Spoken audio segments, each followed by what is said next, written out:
Elementary music teacher friend, you love what you do, but you might feel unappreciated and, in fact, unseen some days. You may even feel like you're on a music teacher island and just want to connect with other music teachers who can relate to both your struggles and wins when it comes to teaching elementary music. I get you and understand completely the feelings you're having. That's why each and every week, the Elementary Music Teacher Podcast will provide you with solo and guest episodes that will help you realize you're not alone in your music teaching journey.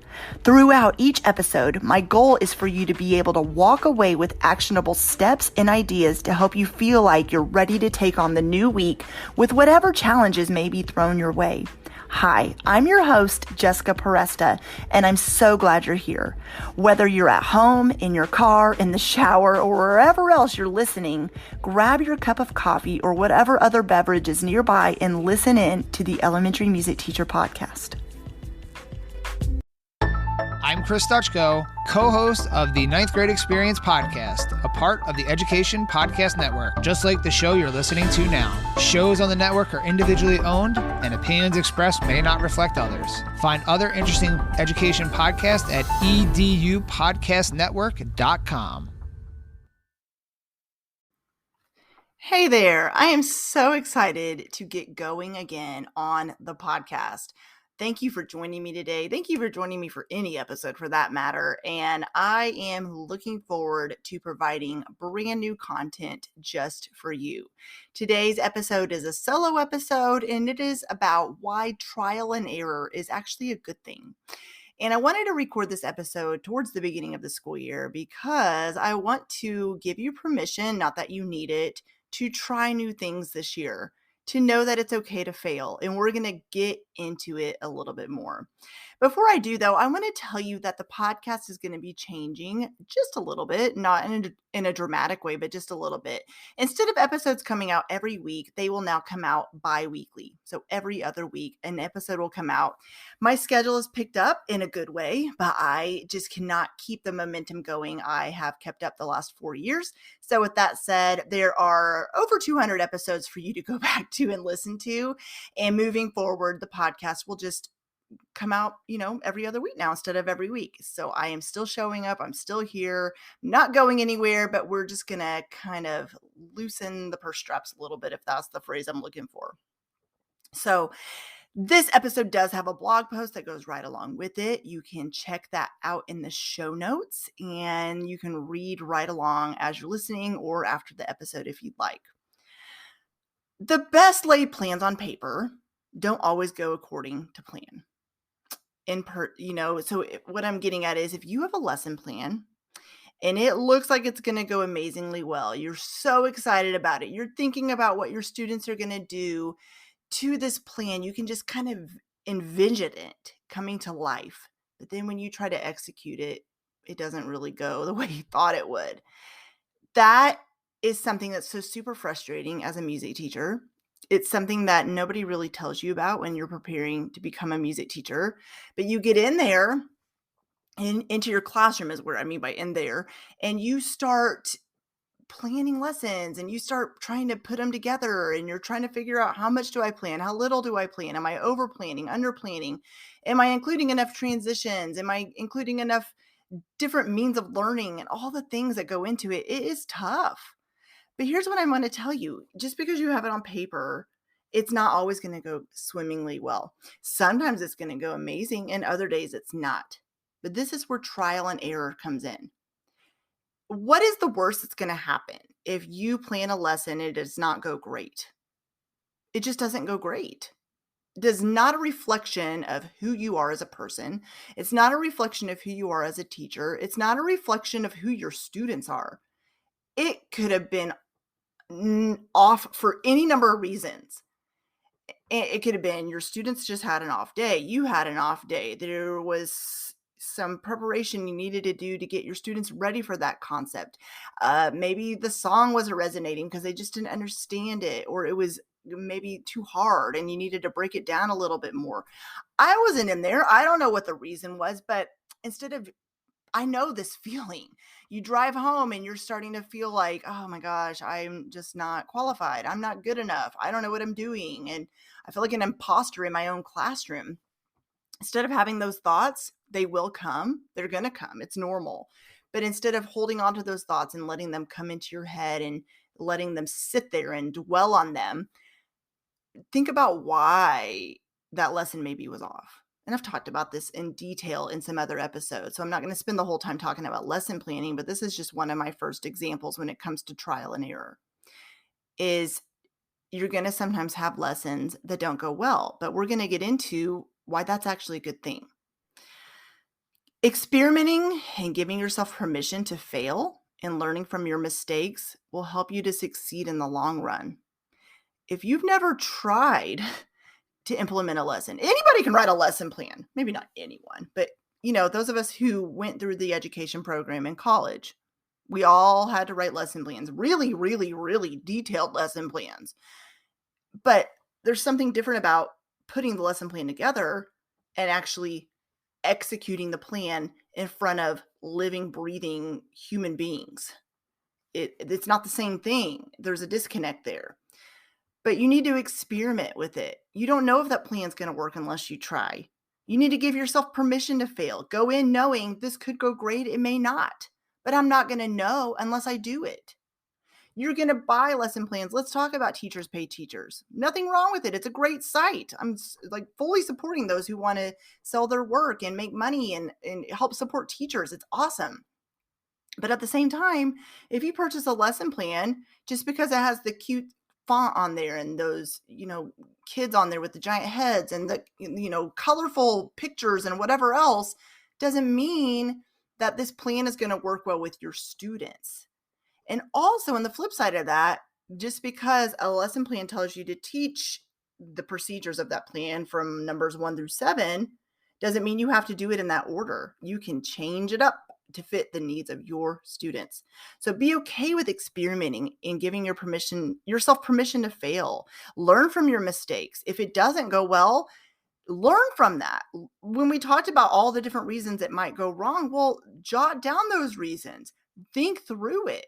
Give yourself time to get some self-reflection in there to notice what might have been the reason this became a mini train wreck. Don't just keep going into the next day before you give yourself time to process what might have gone wrong. Because I completely believe that every single failure is actually a growth opportunity. We talk about to our students and kids all the time about growth mindset. Well, what about you as a teacher? What about you as an adult? Are you giving yourself permission to do that? Are you learning from those mistakes and growing from those opportunities? Be okay with not getting it right. I know failing is scary. I know the word failure is hard. Nobody wants to be viewed as failing or having an off class period or off entire day for that matter. Sometimes we don't want to try new things that you maybe learned at a workshop or a summit or a levels course or even from another teacher on social media. You see these lesson plans and you think these teachers just have what it takes and you don't, but maybe it's not the case. Maybe they are just not showing you the hard days, those days that they didn't go well. They're not showing you the days where they were crying on the way home as well. They're showing you the positive and the good plans and the things that went great. But be okay with failing. Be okay with trying new things. If you learn something this summer at a professional development opportunity, try it. Try it out with your students. See how it goes.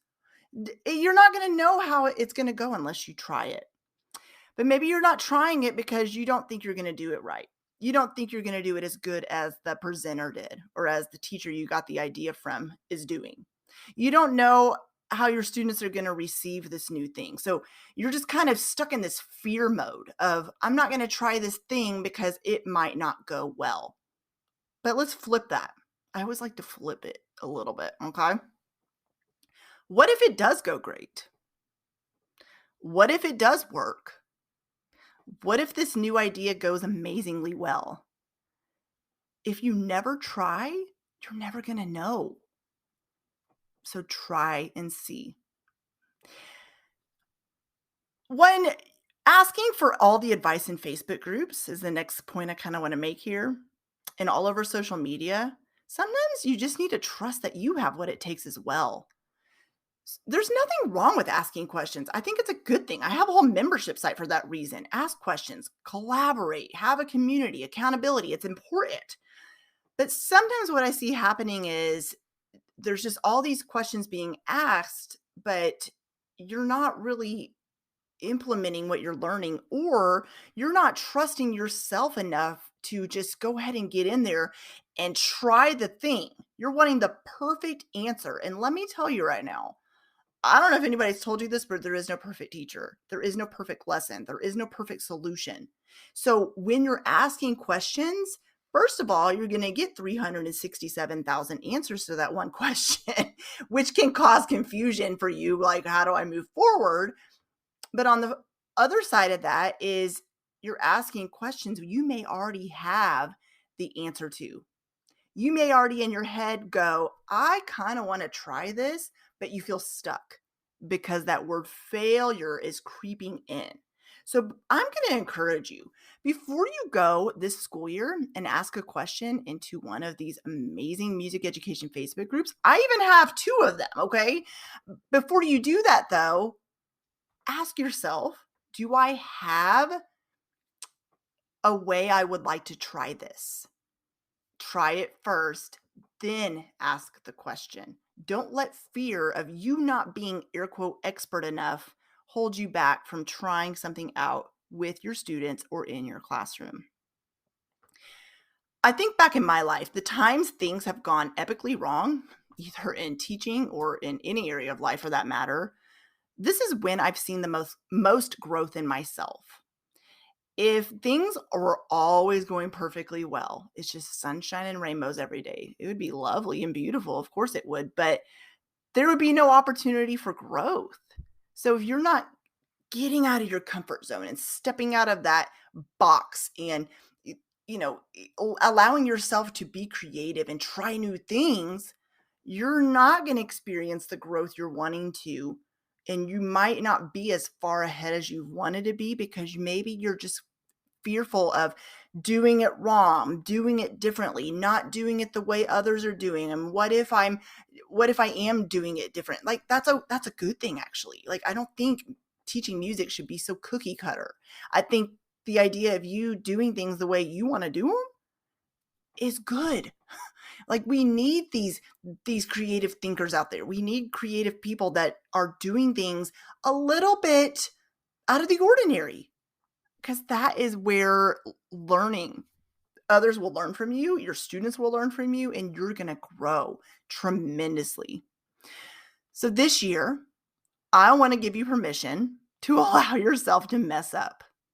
Go in there and make mistakes. Go in there not knowing all the answers.